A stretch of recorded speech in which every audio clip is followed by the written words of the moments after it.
بسم الله الرحمن الرحيم ألم تر كيف فعل ربك بأصحاب الفيل ألم يجعل كيدهم في تضليل وأرسل عليهم طيرا أبابيل ترميهم بحجارة من سجيل فجعلهم كعصف مأكول بسم الله الرحمن الرحيم لإيلاف قريش إيلافهم رحلة الشتاء والصيف فليعبدوا رب هذا البيت الذي أطعمهم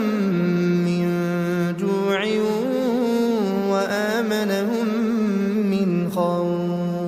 بسم الله الرحمن الرحيم أرأيت الذي يكذب بالدين فذلك الذي يدع اليتيم ولا يحض على طعام المسكين فويل للمصلين الذين هم عن صلاتهم ساهون الذين هم يراءون ويمنعون الماعون بسم الله الرحمن الرحيم إنا أعطيناك الكوثر فصل لربك وانحر إن شانئك هو الأبتر بسم الله الرحمن الرحيم قل يا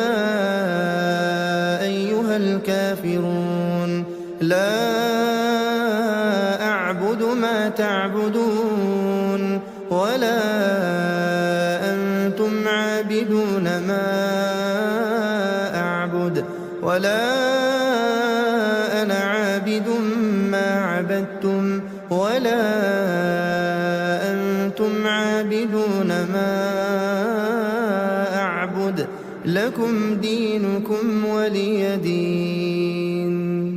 بسم الله الرحمن الرحيم إذا جاء نصر الله والفتح ورأيت الناس يدخلون في دين الله أفواجا فسبح بحمد ربك واستغفره إنه كان توابا